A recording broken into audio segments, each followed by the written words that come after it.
Olá, Bruno. Já está entrando aí? Todo mundo. As pessoas já estão entrando. Nós estamos aqui ajustando os detalhes da câmera, tá bom? Eu acho que agora sim, Olá. professor. Agora sim, apareceu. É que eu tive que chamar aqui o Murilo Jacobi para me ajudar, viu? A gente Eu tem vi o que... Murilo. Até agradeço, viu, Murilo? Obrigado aí pela. Posição, Bruno. Que isso? Cara. Deixa eu ver se está bem O posicionado. áudio tá Peraí, pode, bom, professor? professor? Tá ótimo, tá ótimo. Aqui também tá Falei, ótimo, a você tá transmissão tá bem? muito boa.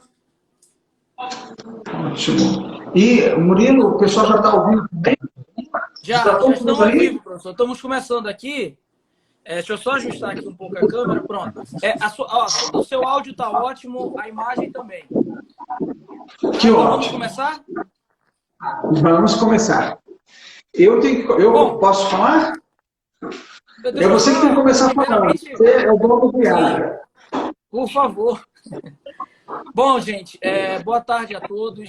É uma enorme satisfação aqui hoje, um dia muito especial.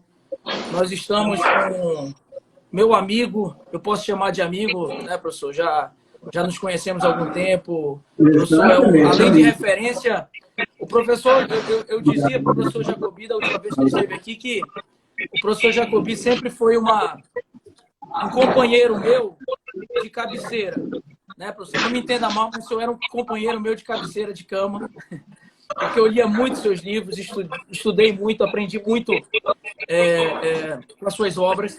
E o tempo nos aproximou. Eu tive essa grata honra de lhe conhecer pessoalmente, de lhe admirar ainda mais, não só a sua produção científica, não só a sua carreira jurídica, mas a sua nobreza. O professor Jacobi, para quem não conhece ainda pessoalmente, além de todas as prerrogativas que já tem, é uma pessoa ímpar, um ser humano incrível, de uma delicadeza, que é realmente inexplicável. Eu lembro da primeira vez que eu estive em Brasília. Então, professor, é uma honra tê-lo conosco. Primeiro, o professor Jacobi também é o número 101 do nosso instituto, né, professor? Membro 01. Isso mesmo. Nosso membro benemérito 01, tive a honra de entregar a placa ao professor. E então é uma honra, professor. O senhor é um mestre para todos nós. O senhor já é um cidadão amazonense, sempre aqui presencial. Agora, pela primeira vez, eu acredito que online, né, professor, no Amazonas. Isso mesmo. Se a gente não Professor, pode então estar seja presente bem-vindo, seja fisicamente. bem-vindo. Eu lhe agradeço aí o seu tempo. Eu sei que o seu tempo nesse período é cada vez mais concorrido. Agradeço imensamente a disponibilidade ao IADA. O Instituto Amazonense agradece, os membros do Instituto Amazonense agradecem, a sociedade amazonense agradece a sua presença aqui conosco.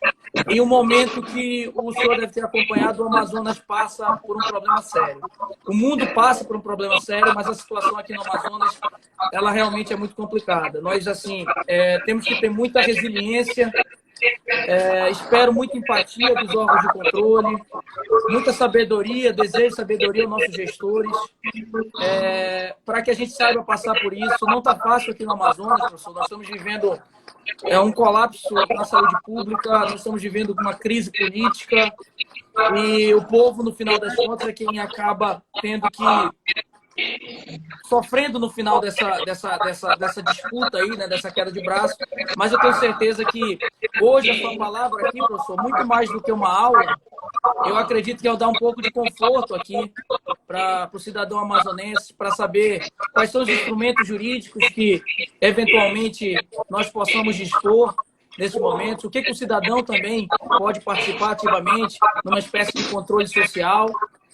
E também falar da sua obra, que eu acho que vai ser um manual, não um manual jurídico, mas um manual pragmático sobre o que o gestor pode fazer, o que cabe ao órgão de controle. Então, muito obrigado por tudo e o senhor está com a palavra.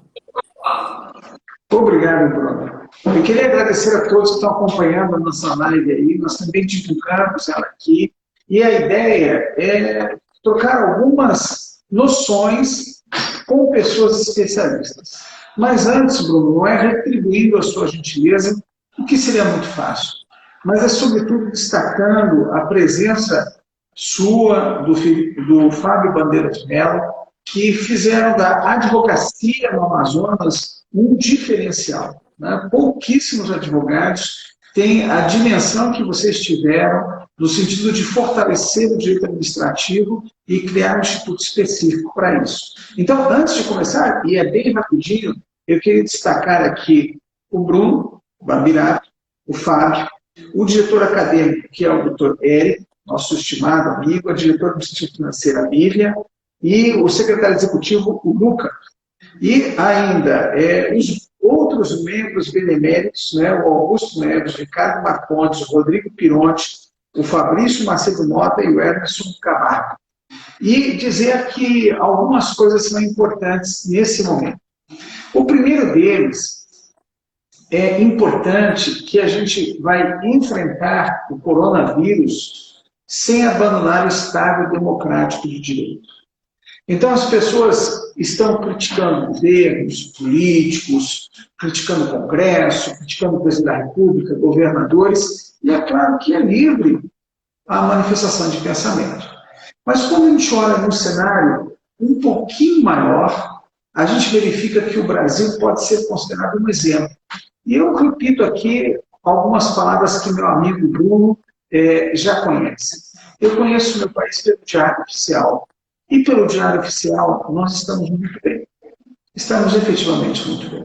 Uma prova disso é que a Organização Mundial de Saúde decretou a pandemia, a emergência mundial, e pouco mais de uma semana depois, o Brasil já tinha uma lei regulando a atuação do poder público em relação ao coronavírus, que foi a Lei 13.979.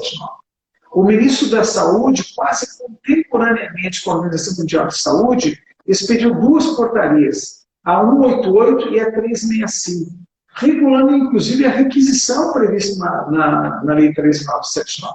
Então, nós temos um cenário extremamente animador para nós que somos formados em direito, que temos a responsabilidade de trabalhar o direito administrativo. Nós temos que nos orgulhar que o país, ao invés de ir para a rua saquear supermercado, ao invés de ir para a rua atrás de reter medicamentos, o Brasil está trabalhando com as instituições democráticas a pleno vapor.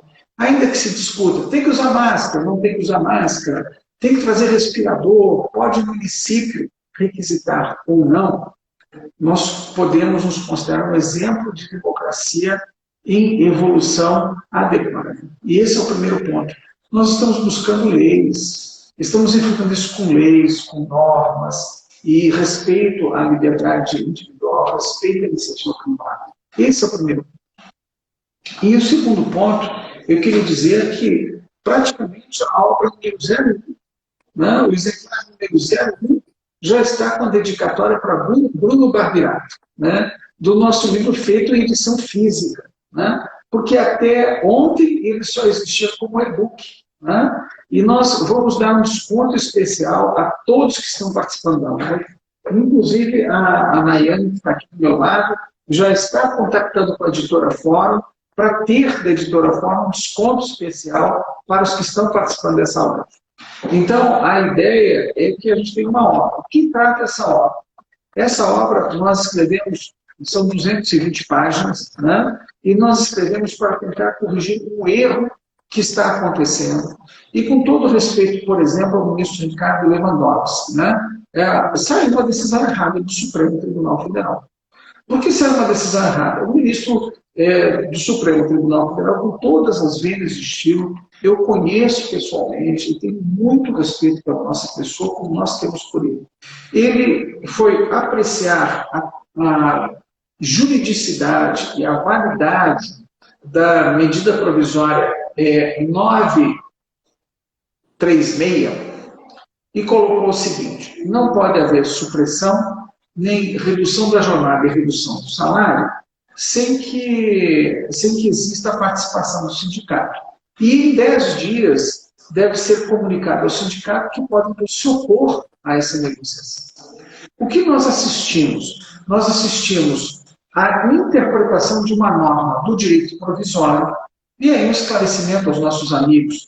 Direito provisório é o direito todo ele relacionado à Covid, é um nome que nós colocamos, né? Direito provisório. Ele foi interpretar a regra do direito provisório com as regras da Constituição.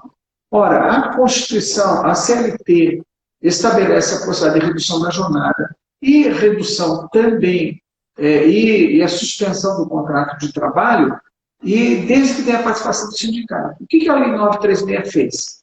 Ela colocou que pode ser por acordo individual e determina a comunicação do sindicato.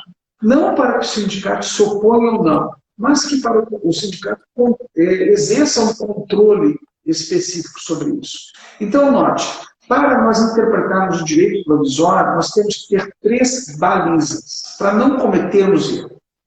A primeira é que não foi editada uma lei, foram editadas várias normas.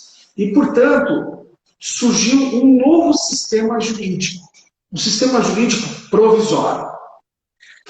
Não é possível, as 3 balizas são, a primeira regra é considerar cada lei dentro do seu sistema. Então, não posso falar de requisição sem falar das normas desse sistema. Eu não posso falar, por exemplo, em suspender um contrato administrativo sem falar das normas específicas. Então, teve gente, por exemplo, já saiu. Eu vou aplicar o artigo 7815 da Lei 8666 e vou suspender todos os contratos administrativos. Fecho o estabelecimento do órgão público e todo mundo vai para casa trabalhar em teletrabalho. E o que eu faço com os contratos de conservação e limpeza? Eu aplico o 7815 da 8666. Espera aí, será que é possível aplicar agora? Então, o primeiro alerta, a primeira baliza que nós colocamos na página 22 desse livro, e a gente colocou lá no comecinho. Eu só posso interpretar uma norma do direito provisório com normas do direito provisório. A segunda regra é que essas normas têm que ser interpretadas de acordo com os princípios desse sistema. Então, veja, por que eu não posso aplicar automaticamente o 7815? Muita gente ficou surpreso quando a Advocacia Geral da União colocou, olha, vocês podem suspender o contrato de todos os empregados da terceirizada que estão no grupo de risco e continua pagando o salário. Ora, isso, em regra normal, seria absurdo. Você pegar lá uma empresa que tem 50 serventes, diz, 10 serventes podem ficar em casa, mas eu vou pagar os 50. Ora, com certeza o gestor do contrato estaria, nessa hora, respondendo uma tomada de contas especial. Ora, eu não posso fazer isso, suprimir o salário, por quê? Porque a regra do governo foi preservar o emprego e renda, nessa hora. Por isso que se permitiu até a supressão de 25%, se permitiu até a suspensão do contrato de trabalho, o empregado não vai ficar sem receber nada, para receber uma ajuda do governo e nada do empregador, exceto se o empregador faturar cobrando acima de 4 milhões e 800 mil reais, que aí ajuda para ele que se de 30%. Então, mas em outras situações não pode. Então não pode a administração pública ser a primeira a demitir todo mundo. Né? Então a segunda baliza a primeira baliza é interpretar a norma. A segunda, recorrer ao sistema do direito provisório. Mas existe uma situação em que nós podemos pegar uma lei anterior do direito permanente e aplicar no direito provisório. Qual é essa situação? É quando a norma do direito permanente regula a atuação durante calamidade. Um exemplo simples, a 8666 tem um artigo, o artigo 24, inciso 4, que estabelece a possibilidade da contratação por emergência durante a calamidade pública. Ora, esse artigo hoje está em vigor? Claro que está em vigor. Porque foi um artigo feito em época, em norma permanente para regular a situação de calamidade pública. Então, ele está, sim, em vigor. Então, são as 3 balizas para nós interpretarmos isso. Agora, Bruno, eu queria dar uma boa notícia para todo mundo que está na live aqui. A editora Fórum acaba de conceder a todos que estão na live, promovida pelo IADA, pelo Instituto Amazonense de Direito Administrativo, 30% de desconto no livro físico. Né? Basta acionar lá. Eu até pedi para o código ser IADA, mas eles colocaram o código Jacobi, que é mais complicado, né? Tem Y no meio, né? O código assim, para quem adquirir agora, ou até o final do dia, lá no IADA, ou aí com o IADA, né? Você tem que ver como é que você vai fazer isso. O código vai ser Jacobi, tudo maiúsculo, JACOBY 30, porque é 30% de desconto, tá bom? Então, aí, Bruno, você veja como é melhor. Eu já coloquei aqui, professor, já deixei aqui registrado e vou ficar colocando, já acrescentei aqui. Então, além do sorteio que nós vamos fazer, eu vou falar isso mais à frente. O Iago também vai sortear 2 exemplares da obra física, né, que está chegando aqui para a gente. Nos próximos dias, a gente também vai ter esse desconto de 30% para compras no Instituto Protege, é isso, né, professor? Isso, para compra, pode ser na compra também direto da editora Fora. Esse desconto é direto na editora Fora. Na editora Fora. Perfeito. Isso. E é um desconto especial para quem está na live do IADA. Ou seja, é só para quem está na live do IADA, não é para quem chegar daqui um mês lá e colocar Jacobi 30. Né? Não é essa a ideia. Está na live que o IADA está promovendo hoje. Jacobi 30. Jacobi 30, tudo mais. Então, Bruno, essa seria a primeira observação que eu colocaria sobre interpretação de norma a todos que estão nos assistindo. Agora, alguns pontos importantes que a gente tem que considerar. Ora, por que esse livro nós tratamos de direito do trabalho aqui dentro? Tá? Eu fui juiz do trabalho, mas faz tempo que eu não escrevo sobre direito do trabalho. Acho que faz uns 20 anos ou 30 anos que eu não escrevo sobre direito do trabalho. Por que eu me vi na obrigação de escrever sobre direito do trabalho? Porque os contratos administrativos de terceirização de mão de obra não podem ignorar as regras trabalhistas. Veja só, se eu sou um gestor de contrato de terceirização de mão de obra, eu não posso sair por aí agora aplicando 8666 irrestritamente. Né? Eu tenho que me balizar pelas normas do direito provisório durante esse período. Então, nós temos que analisar quais são as normas trabalhistas que incidiram na gestão de contratos, por exemplo. Né? Por exemplo, o recolhimento do fundo de garantia foi diferido. Por exemplo, o recolhimento da Previdência Social, que é agora do mês de março, vai ser no mês de julho, né? E abril vai ser outubro. Né? Ora, como é que nós vamos trabalhar com isso? Porque eu tenho uma planilha que eu tenho que verificar todos os meses o recolhimento. Aí a empresa não recolheu. Se serviu dessa possibilidade de diferir o pagamento, o gestor do contrato tem que compreender que essa decisão do governo federal foi que para a empresa ter imediatamente um fluxo de caixa. Se ele não repassa o valor da Previdência e do fundo de garantia, o objetivo da legislação esvaziou-se por completo. Então, a gente tem gestor de contrato aqui em Brasília que está adotando a seguinte postura. Se você não recolher a FGTS agora, só vai recolher depois, eu vou retirar da sua planilha. Se você não recolheu agora a Previdência, eu vou retirar da sua planilha. Você só vai receber lá quando fizer o recolhimento. Porque eu tenho medo que você pegue esse dinheiro e suma com ele. Ora, com relação ao cumprimento do contrato, o que nós temos? Nós temos as garantias, que já estão previstas lá no edital, no contrato. Então, não há por que haver uma glosa agora em que as empresas estão precisando de fluxo de caixa. A situação, na maioria das empresas, é dramática. Nós temos, nesse momento, 9 milhões de desempregados após a Covid. Então, veja só, são dados oficiais elaborados pelo CAGED, a partir de informações do CAGED. São 9 milhões de horas para esse emprego. Nós temos, das 6 milhões de microempresas no Brasil, estamos perto de 1 milhão de empresas fechando após o Covid. Então, é um número expressivo aí, perto de 18% estão fechando. Então, é necessário que o governo seja esse verdadeiro colchão para amortecer os impactos. Daí porque o o servidor público, ele tem um compromisso agora efetivamente muito maior do que dizer, ó, eu vou para a quarentena, o meu está garantido no final do mês.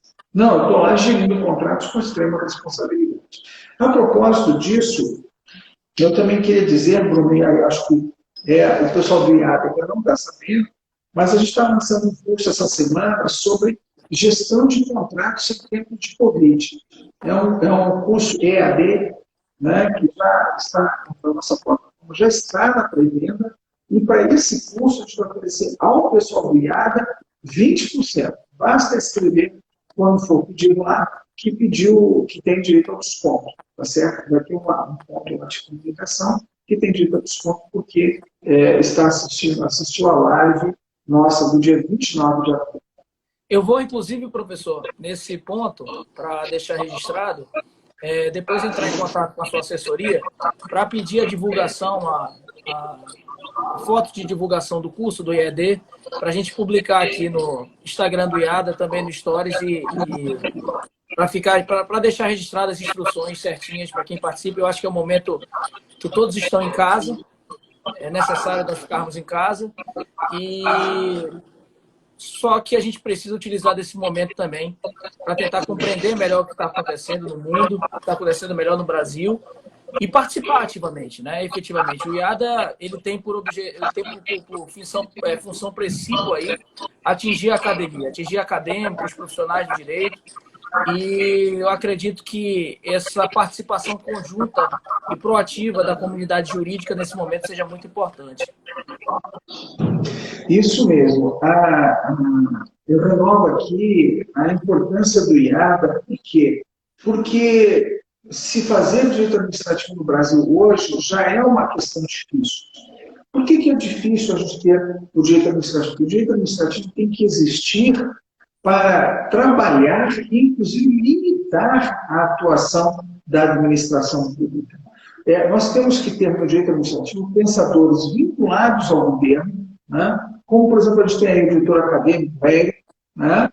Que é um dos grandes pensadores do administrativo do Amazonas, e temos que ter a iniciativa privada, porque a iniciativa privada é que, ao ter seus direitos violados pela administração pública, ela vai para o judiciário, representa o Tribunal de Contas e faz com que o direito administrativo se torne válido. A ausência disso implica o poder discricionário. Veja, na Folha de São Paulo, de domingo, foi publicada uma matéria aí para os nossos amigos que estão na audiência dessa live. Né? Foi colocado lá que 18% do tráfego nas rodovias concedidas foi afetado. Ou seja, de cada 100 veículos que passavam pelas rodovias concedidas, hoje nós só temos 82. Uma redução muito grande, ok? Que inclusive superou a redução de tráfego da época da greve dos caminhoneiros. Para ter uma ideia, a gente ainda está no meio da crise do Covid. Se é que tem meio de crise, né? Mas estamos aí no meio da crise. Então, veja só, várias empresas já estão com pedido de reequilíbrio econômico-financeiro do contrato. Nós publicamos, e até se eu vou pedir ao IAB que repercute esse artigo, ele não tem, nesse momento não tem dono, né? Vocês seria um canal prestigiado. Nesse momento, nós temos que avaliar o quê? Não, um mês de queda de 20% de queda de movimento. Espera aí, uma concessão de 30 anos. Eu já estão querendo aumento de tarifa. Opa, não é assim, não. É necessário que a gente tenha um direito administrativo atuante que faça respeitar também as condições do usuário. Agora, veja, se eu tive 20% menos de movimento, eu tenho 20% menos do custo de manutenção. Eu posso fechar 2 ou 3 guichês que cobram pedágio e colocar essas pessoas em férias, que é uma medida que eu considero bastante salutar, né? Antecipar férias. Sabendo, inclusive, que o texto constitucional vai ser pago depois. Ok? Essa é uma das vantagens das férias nesse período, para o empregador. Então, veja, não é uma questão automática. E nesse cenário, doutor Bruno e queridos amigos, sai uma informação na Folha de São Paulo que a Agência Nacional dos Transportes Terrestres vai examinar caso a caso. Ora, para nós que somos operadores do direito administrativo, diga, Bruno. Não, eu vi essa Bruno, viu, né? Matéria vai examinar caso a caso. Peraí, caso a caso é o quê? Poder discricionário. Mas não é uma agência reguladora, não é a NTT que está falando isso? Não vai examinar caso a caso coisa nenhuma. Vai antes anunciar com precisão qual é o balizamento que ela vai utilizar para exame do processo. Vai dizer até tantos %, se for superior a 4 meses. Agora, algumas coisas o governo já pode fazer em relação a esses contratos de concessão. Adiar o pagamento de outorgas. Claro, outorgas que estavam sendo pagas parceladas, 2, 3 meses não paga, porque caiu 20% da receita do concessionário. Eu posso adiar durante 3 ou 4 meses, ou 6 meses, os investimentos que estavam prometidos. Claro, é justo. Eu posso também lembrar um dispositivo que a gente tem lá no artigo 18 da Lei de Concessões, que permite que as partes no edital, aliás, que o edital preveja fontes alternativas de receita. Por exemplo, uma das questões importantes, as margens dessa rodovia. Nós temos uma legislação do caminhoneiro diferente. Ele vai dormir aonde? Vai dormir num hotel. A empresa que é concessionária da rodovia vai se encarregar de dar alimento para o caminhoneiro. Olha que contrapartida bacana, com um fundamento social interessante. Então, nós temos que pensar Brasil com direito administrativo. O direito administrativo, esqueça a ideia se você pensa que o direito administrativo é só do governo. O verdadeiro direito administrativo, ele é balizado pela atuação dos operadores de direito do governo e da iniciativa privada. Se tem uma área em que o advogado exerce função essencial, a justiça, mais importante é o direito administrativo. Porque muitas decisões do governo são tomadas a partir do inconformismo do cidadão. É o cidadão, por exemplo, que vai lá, notifica a existência de buracos na rua 1, 2, 10 vezes e não se arruma nada, e numa época de chuva o problema é agravado, e ele vai entrar na justiça cobrando lá o conserto do carro dele. É o direito administrativo que faz, como acontece aqui em Brasília, do sujeito ficar com ele destapado e cobrar da justiça a internação hospitalar dele. É o direito administrativo, na sua vertente mais rebelde, que faz com que a gente tenha o melhor balizamento da civilização. Afinal de contas, desde a nossa Constituição Cidadã, desde 1988, nós temos o Estado prestador de serviço público, e não mais o Estado que tinha o poder, inclusive, como estava escrito em alguns livros do direito administrativo, de chamar o cidadão de súdito. Não tem mais súdito nesse país. Tem cidadão eleitor que tem os direitos dele que ser preservados. Em tempos de Covid, dentro do direito administrativo, algumas balizas são importantes. A gente não pode esquecer, por exemplo, algumas ideias que a gente colocou aqui em relação à requisição. Olha o que tem acontecido. Teve um prefeito aí que determinou uma empresa que fabrica lingerie que passa a fabricar máscara. Eu posso requisitar os serviços. Eles têm máquinas, costureiros vão fazer máscara. Não é assim. A empresa está produzindo lingerie e ela produz lingerie. Se houver um contrato emergencial ou uma dispensa de licitação pelo artigo 4º da Lei 13.979, o prefeito pode contratar aquela empresa para fornecer máscaras. Ficou redondo. Agora, dizer para a empresa que tem que pegar o seu dinheiro, o seu material e fazer máscara, que ele está requisitando a máscara para pagar depois quando puder, isso não existe. Isso é violação dos direitos fundamentais daqueles que estão no primeiro artigo da nossa Constituição.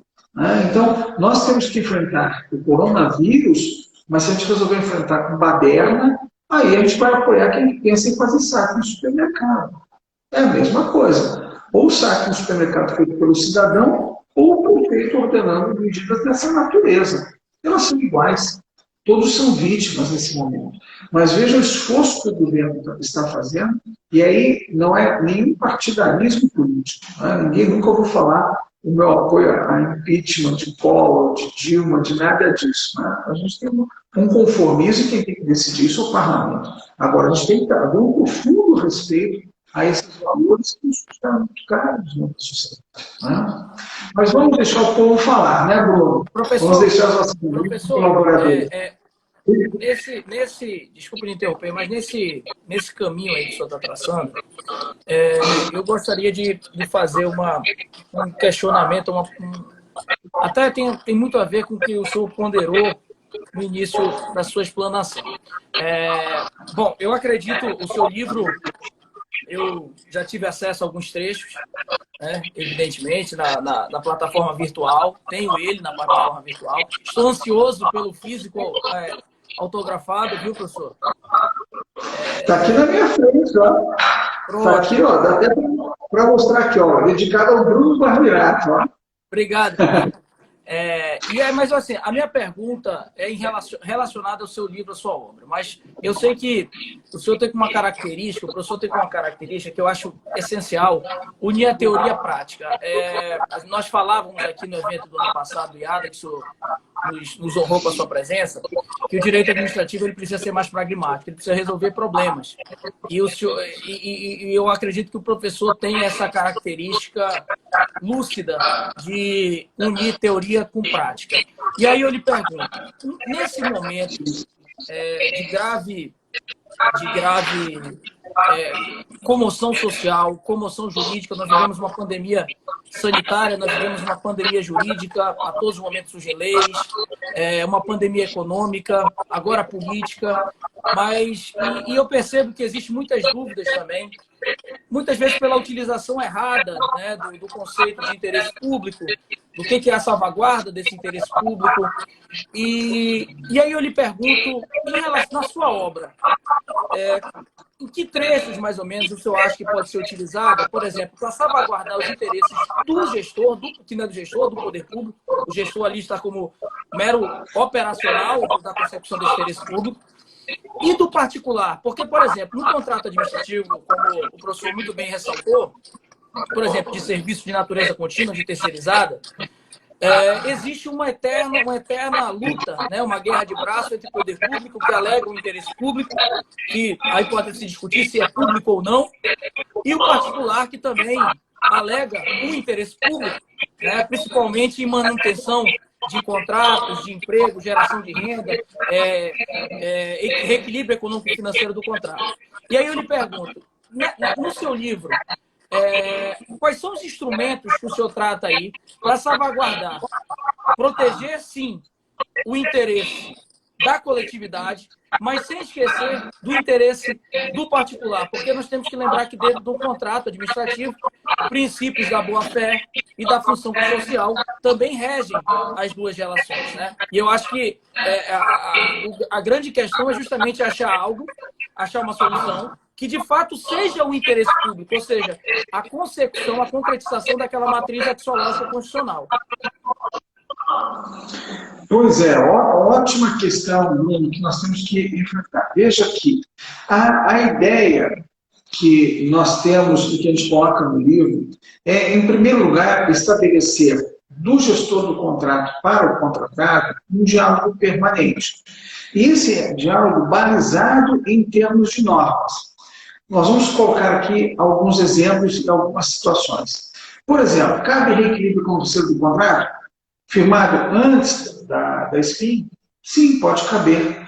E pode caber de uma hora para outra. E pode caber, inclusive, o pagamento antecipado. Vou dar um exemplo aqui. Em alguns municípios do Brasil, está suspenso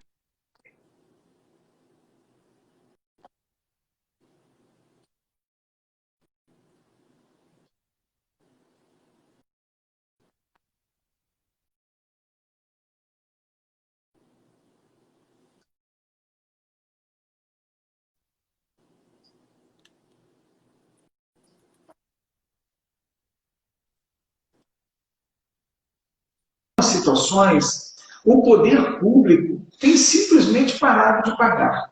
Eu tenho um caso aqui, que me foi trazido, até por uma pessoa numa live. O poder público está devendo há 4 meses e está simplesmente entrou requisitando toda a mercadoria que o prestador de serviço tinha na lavanderia. Não pode fazer isso.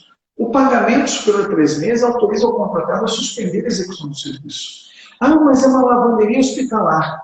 Desculpa, não há nenhum dispositivo, nenhuma lei que diga que pode deixar de pagar o contratado. Veja a situação. E aí nós temos algumas outras coisas. Por exemplo, a lei foi muito... A legislação foi muito forte no controle social. Nós cuidamos disso. Lá na Transparência Internacional, inclusive, colocou o que é necessário publicar. Muito mais do que a Lei 13.979 determina. Outro balizamento. Então, reequilíbrio. O que nós não podemos permitir, e aí nós precisamos de uma certa coragem dos dois lados, é que o gestor não pode se esconder atrás do poder de império da administração. Ele tem que encontrar o contratado, perceber as suas dificuldades e atuar concomitantemente. Para minha alegria, eu vi que o Tribunal de Contas do Amazonas já está fazendo auditorias nas compras que estão ocorrendo em decorrência da Covid, já está auditando a Secretaria de Saúde. E isso, eu vi no informativo do nosso amigo comum, Mário Mello, ele está sinalizando a importância da atuação concomitante. Ora, o que está acontecendo? É importante também lembrar que a atuação concomitante não é o nosso diretor acadêmico está aqui, viu, professor? Oi?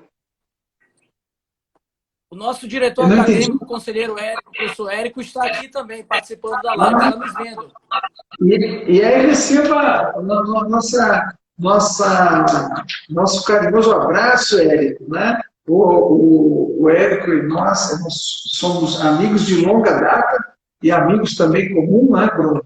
E também ele é o diretor acadêmico nosso. Nós já fizemos 2 saudações a ele, né? Agora fica a terceira aqui. Parabéns, Érico, pelo trabalho do Tribunal de Contas, né? E a gente colocaria, então, a importância que não pode o auditor sentar na cadeira do gestor e tomar a decisão. Agora, informar alguns balizamentos é importante. Por exemplo, olha a nossa felicidade em termos do direito, não é, Bruno? Que você estava colocando que pode ser feito. Nós já temos em vigor a Lei 13.655, né? E você e o Fábio são grandes idealistas na defesa dessa lei, né? Ora, está no artigo 22. Eu tenho que ser julgado de acordo com as circunstâncias que eu vivi para tomar a decisão. Está no artigo 22 da lei que introduziu o artigo 22 no ordenamento jurídico.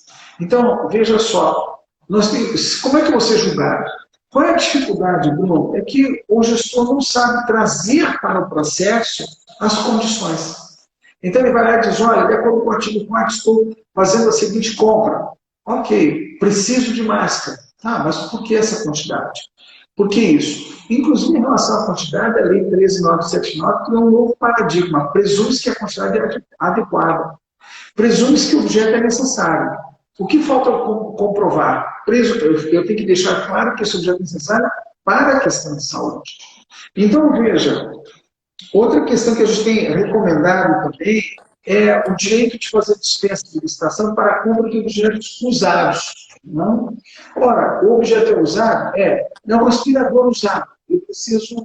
Aliás, acho que tem que até pensar nessa palavra, porque máscara tapa a boca. Tá? A que tem respirador é aquela que purifica, filtra o ar. E tem o respirador que fica no hospital. Ora, se eu estou comprando um respirador que fica no hospital usado por dispensa de licitação, eu tenho um cenário diferente. Na lei anterior, eu não comprava usado. Não, olha, agora eu posso comprar objeto usado. Mas é claro que eu tenho que verificar se ele está funcionando. Né? A outra coisa, o pagamento antecipado. O pagamento antecipado é um direito quando? É um direito do contratado. Quando ele não tem fluxo de caixa numa situação como essa. Mas eu não posso fazer aventura com dinheiro público. Não posso fazer aventura com dinheiro público. A outra coisa, sempre é importante que a gente busque parecer jurídico. Não é porque a gente é advogado que está falando isso. É porque, pela própria Lei 13.655, o fato de você ter uma tese jurídica bem escrita é, no mínimo, atenuante da responsabilidade.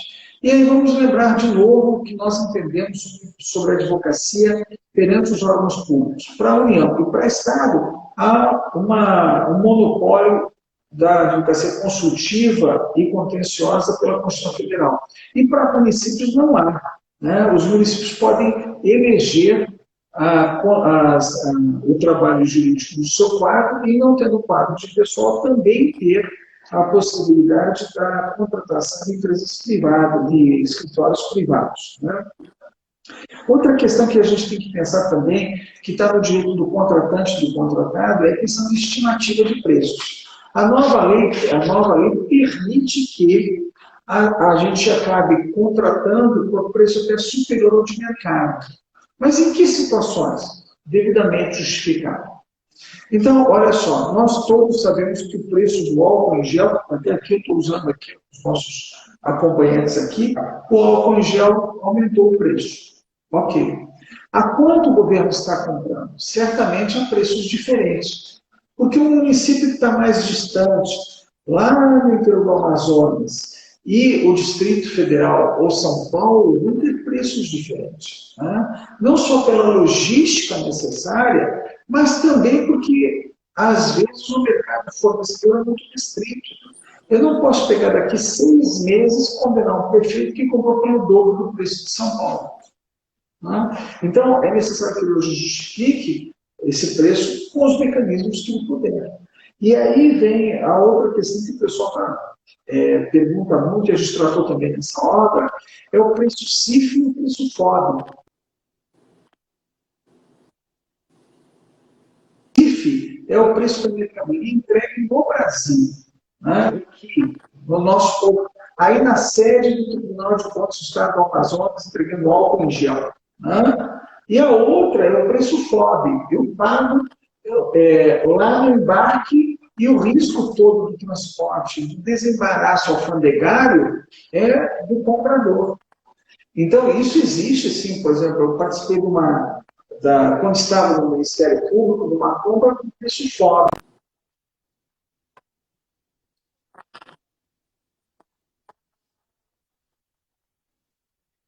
Militar, se não me engano, embarcando máquinas no exterior, não sei se do Brasil ou de outro país. E o preço FOB, entra lá no governo e tem que entregar o dinheiro. O preço CIF a gente só paga, C e F, a gente só paga quando chegar aqui. Né? E a gente, no capítulo 4, a gente ficou falando um pouquinho sobre responsabilidade do Estado nessas requisições. E eu queria sugerir, Bruno, eu sempre falo com meus amigos numa fria, né? Eu queria sugerir aí, Bruno, que, e eu vou mandar até para ajudar o trabalho de vocês, me sinto na obrigação de fazer isso, já que sou membro da academia, a gente colocar no portal do IADA toda a legislação relativa à Covid, numa parte específica lá, e se você permitir também, se os amigos do IADA permitirem, a gente colocar também algumas cartilhas que a gente vem recebendo de escritores que se dispuseram, como você, Bruno, deixar o seu horário de trabalho, como eu, deixar o horário de trabalho, deixando de atender clientes para a gente dar uma contribuição à sociedade. Né? Professor, eu vou falar um pouco mais lento, porque me parece que o som está reverberando um pouco quando eu falo, por conta do seu alto-falante. Então eu vou retirar um pouquinho o som aqui. Ou então, pega para mim o meu fone de ouvido, que está lá na minha sala embaixo. Já fiz. Tá? Eu estou sendo alertado aqui, Bruno, que temos mais 18 minutos, porque depois disso cai o seu som. O seu som está perfeito. O problema é quando eu falo. Agora ficou muito baixo. Pega lá para mim, está na minha sala. O Cristiano tem. Pega do Marcelo, logo aqui no andar de baixo. Emprestado. Isso, tive que voltar o som, porque senão eu não ouvia você. O seu som está perfeito. O problema é quando eu falo, que reverbera aí. Ah, tá. Por isso que mas assim, a live é sua, professor. Eu não tenho que falar nada mesmo, só tenho que lhe ouvir. Que nada, Bruno. Deixa a palavra também com os outros, se você puder retransmitir para a gente alguma pergunta dos nossos amigos. Exato. Eu tô evitando falar justamente porque eu tenho percebido que tem reverberado e tem atrapalhado um pouco quando eu falo. Ok, eu reduzi o volume do seu equipamento e já pedi para trazer aqui um microfone, um fone de Perfeito. ouvido. Pode falar. Eu vou pedir para as pessoas que estão ainda acompanhando, nossos amigos que estão acompanhando, para informarem se melhorou um pouco, se vocês estão conseguindo me ouvir melhor.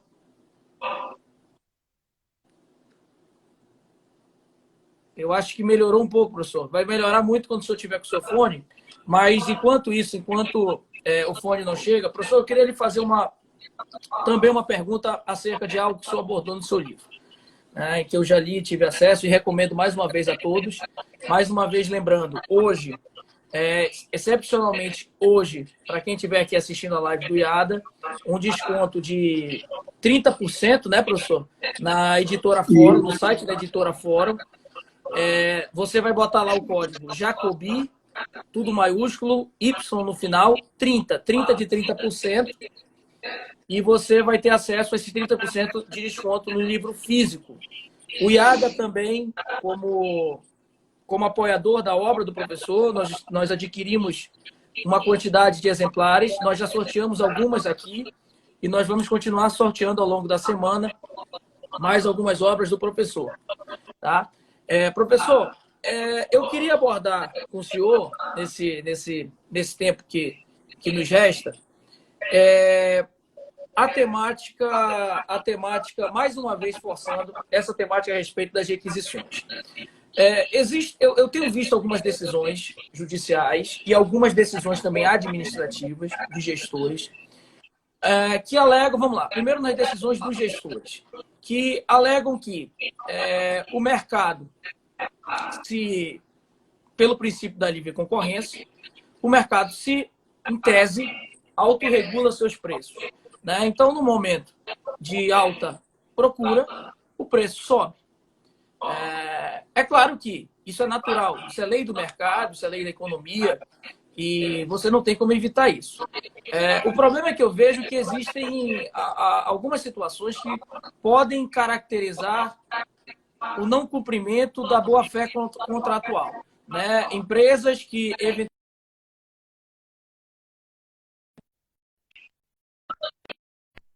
preço de produtos, e aí meio que se forma um cartel a respeito desses produtos e você meio que limita ou condiciona o poder público a só adquirir a partir daquele valor. Né?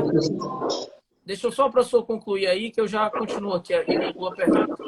Eu acho que agora vai melhorar bastante. Espera só um pouquinho. Não, só encaixa o alcance. Não alcança. Alcança sim. Será aqui embaixo, tá? Isso. Isso, agora na lateral aqui, levanta o volume aqui. Tá? Professor, agora está perfeito. Oi, tudo bem. Está ótimo. Agora está perfeito. Muito bem. Então, professor, eu percebo que, bom, nós estamos vendo notícias e também algumas decisões. Eu tenho acompanhado gestores que estão alegando uma certa impotência ou não poder de ação em razão dessa autolimitação, autorregulamentação de preços do mercado. Ou seja, você fixa 3, 4 empresas que vendem determinados produtos, fixa um valor, há um sobrepreço, muito além do que é praticado, e aí, então, assim, já é algo que não é indicativo da boa-fé, que também atinge ao particular, evidente, não é só a administração. O professor Celso Antônio, nosso querido professor Celso Antônio, sempre disse que nessa relação jurídica de contrato administrativo, o ente privado, ele busca o lucro, mas para buscar o lucro, ele tem que atingir o meio, que é o interesse público. Enquanto a administração, ela busca o interesse público, mas para atingir o interesse público, ela tem que pagar o custo, que é o meio, que é o lucro do empresário. E a gente não está discutindo isso. E eu pergunto assim, a minha pergunta é, nesses casos em que a administração se diz refém do mercado ou impossibilitada, em tese, de adquirir produtos pelo preço real que esse produto não é o preço normal, mas o preço real diante do cenário, o senhor acredita que, ainda que houvesse a ampla cotação de preço, com 3, 4, 5, 6 empresas, mas todos esses preços a partir de uma análise nacional, não regionalizada, se demonstrasse muito acima da média nacional.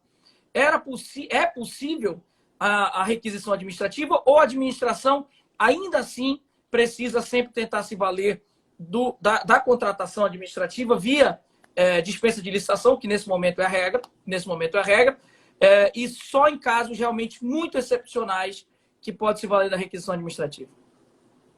Isso, então vamos lá. Ótima questão. A gente está todo no livro desse aspecto para trazer uma noção seguinte. Olha só.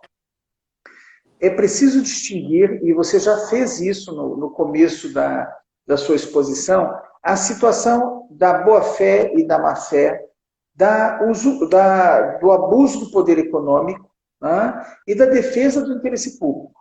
Essa é uma questão que está num dos livros que eu e você lemos, né, Bruno, que é Justiça, o que é fazer a coisa certa. Né? Nesse livro, nós temos mais 8 minutos, depois de 1 hora cai a live, né? No Instagram ela cai. Né? Então, veja só, lá nesse livro, no capítulo 1º, ele trata do furacão que ocorreu na Flórida. E até um dos personagens que mais defendeu o livre mercado chama-se Jeff Jacobi, exatamente com a mesma redação do meu nome. Veja, há uma situação em que a empresa está comprando o produto mais caro. Ela não é mero atravessador, ela é importador e está comprando o produto mais caro. Então é natural que ela revenda, né, mais caro. Um bom parâmetro para isso é se eu estou fazendo compras, eu considero na empresa a possibilidade dela manter a mesma margem de lucro demonstrada. Por exemplo, eu tenho uma empresa de conservação e limpeza. Ok, ela mostra para mim que está comprando máscara e álcool gel, ela está comprando ao preço de R$5 a unidade. Muito bem, e está vendendo a quanto?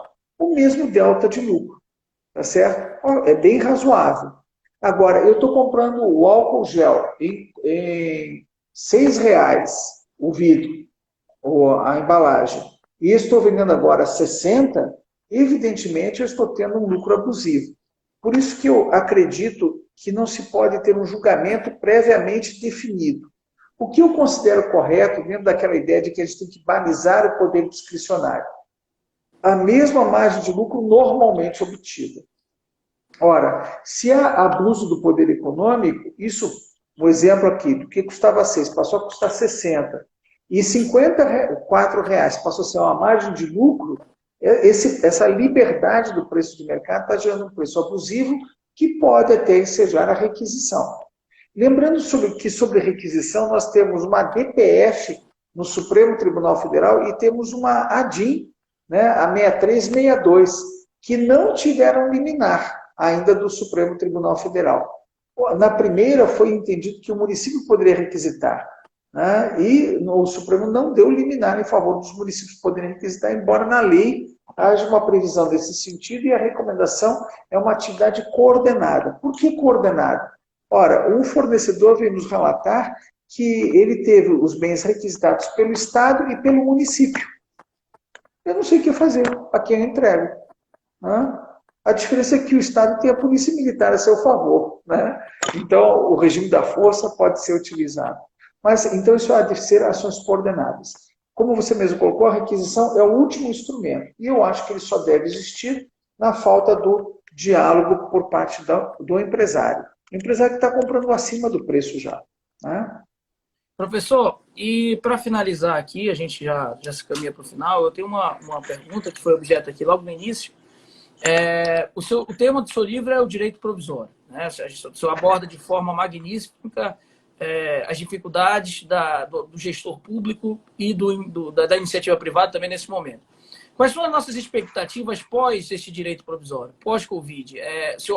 Na sua visão, o regime contratual, que ainda nem surgiu, nós temos uma PL aí, já surge, como eu vejo alguns autores falando, natimorto, Ou seja, nós precisaríamos realmente de uma profunda reavaliação da forma de contratação, ou nós temos como aprender com esse período e talvez fazer pequenos ajustes nesse projeto de lei?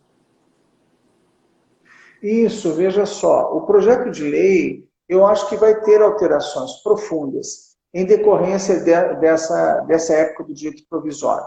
E isso tem que ser regulamentado, e eu acho que vão surgir novas boas práticas. Por exemplo, o registro de preços para as compras nacionais, ele tem que ser incorporado ao projeto de lei. E hoje, antes da época do direito provisório, da Covid, ele estava tramitando para ser encerrado no Senado. Agora nós vamos ter que reavaliar e vamos ter que ter novas boas práticas aqui. No nosso livro até a gente trabalha com a ideia de... obrigado. Tem um capítulo que foi escrito pela Verônica Sanches da Cruz Rios. Ela trabalha como vai ser o país depois do Covid. Né? Ora, olha os erros que nós estamos cometendo. O governo federal está gastando 8 bilhões em Corona Voucher. E estima-se que ultrapasse, inclusive, inicialmente estava previsto em 6. Já estamos em 8. Ok, é muito dinheiro. Para quem? Para a população menos favorecida. E enquanto o Congresso fez um pacote transferindo para estados e municípios 80 bilhões. Ora, nós estamos vendo que esses 8 bilhões estão chegando a 32 milhões de brasileiros. Né? O outro dinheiro vai por via indireta parar no bolso do cidadão. Se você tiver a oportunidade de rever isso, de analisar isso, eu pergunto a todos que estão participando da live. Não é só direito administrativo. É a eficácia desse dinheiro entrando novamente na circulação econômica. E agora, nós temos de uma hora para outra 10 vezes o valor que o Brasil vai gastar com 30 milhões de habitantes, 32 milhões de brasileiros, sendo transferidos a estados e municípios, que não é a questão do regime federativo, é a questão que nós não enxergamos, não vamos enxergar isso imediatamente. Então, eu tenho uma preocupação grande em relação a essa questão. Atualmente, o Brasil vai destinar, espera-se, quase 300 bilhões após o Covid para o levantamento da infraestrutura nacional. Lembrando que, se o Estado não declarar a calamidade pública, vai ter que cumprir a lei de responsabilidade fiscal. Professor, eu lhe agradeço. Gostaria aqui de deixar registrado mais uma vez, primeiramente, a minha satisfação pessoal de tê-lo aqui conosco, não só como um profundo admirador da sua doutrina, mas também como um amigo e um profundo admirador da sua carreira. Nós, como advogados, eu tenho o professor como um exemplo. Obrigado por fazer parte do nosso instituto, por nos honrar com seu nome no nossos quadros de membro benemérito. E, mais uma vez, avisando aqui a todos que no site da Editora Fórum, o livro do professor está com a nova obra do professor, que está aqui no site no Instagram do IADA, você consegue acessar, você consegue ver lá. Você tem 30% de desconto, somente para hoje, para quem estava assistindo aqui a live, com o código Jacobi, com Y30. Além disso, na postagem que o IADA fez, anunciando a live, eu peço que quem quiser participar do sorteio de 2 livros, você vai lá, compartilhe a foto do livro da nova obra do professor, siga o Instagram do Instituto Protege, da Editora Fórum, assim como do IADA, e aí nós vamos fazer o sorteio, provavelmente, na sexta-feira, de 2 exemplares. Pronto, professor. Olá, Bruno. Gente, só avisando aqui, isso já aconteceu outras vezes. Infelizmente, o Instagram... Vamos ver. Isso, está embaixo, viu? Embaixo.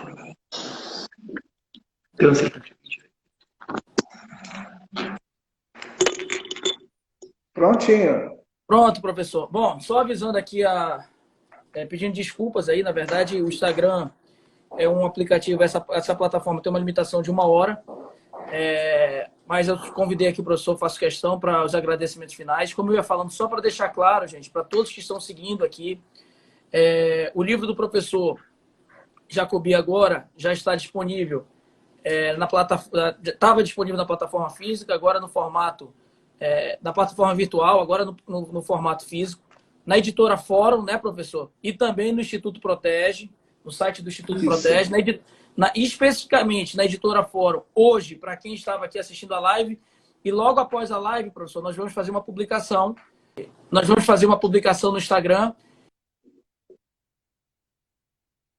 em que lá nós vamos dizer qual é o código correto, mas o código é Jacobi com Y30, você tem 30% de desconto, mas lá nós vamos colocar, vai ficar durante todo o dia de hoje, e também durante todo o dia de hoje, uma promoção que o IADA vai fazer, um sorteio que o IADA vai fazer, de 2 exemplares, para quem for nessa publicação, nessa postagem que nós fizermos, seguir o Instituto Protege, seguir o Instagram da Editora Fórum e publicar também nos seus stories o livro do professor e marcar o Instituto Amazonense de Direito Administrativo. Todos vão estar participando do sorteio que nós vamos fazer na sexta-feira, o sorteio de mais 2 exemplares desse livro. Professor, muito obrigado mais uma vez, é uma honra.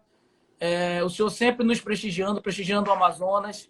É bom saber que nós temos amigos que nos prestigiem. Nós já nos sentimos um pouco isolados aqui em cima, como eu digo aqui nos peões aqui do Brasil, mas eu acho que a intenção do IADA, quando a gente conversou lá atrás, nós conversamos com o senhor, membro do Emérito número 1 do nosso instituto, com muita honra, era justamente tentar diminuir essa distância geográfica, acadêmica que nós temos e trazer aqui para o Amazonas, seja em plataformas virtuais ou em eventos presenciais, autoridades na área jurídica, em determinadas áreas jurídicas, em cada segmento, mas envolvendo discussões, boas discussões sobre o bom direito administrativo, que é o que nós precisamos. Muito obrigado, professor. Eu que agradeço, Bruno. Muito obrigado também. E essa aqui é a primeira obra do IADA, patrocinada pelo IADA. Isso mesmo. Exatamente. Então, tá lembrando, professor, que nós vamos ter, também vai ser anunciado, em maio, né, o nosso evento em um webinar. Infelizmente, o IADA não vai conseguir. Nós iríamos fazer do dia 26 e 27 de maio, não me recordo, por aí, o nosso congresso amazonense. O professor Jacobi já tinha confirmado presença. Infelizmente, nós não vamos conseguir fazer o congresso amazonense, mas nós vamos tentar, dentro do possível e do que o mundo hoje nos oferece, fazer um evento na plataforma webinar, e que com a presença de todos os professores que já tinham confirmado participação em nosso evento, dentre eles está o professor Jacobi. Muito obrigado, professor. Muito obrigado e felicidades a todos aí. Obrigado. Boa tarde.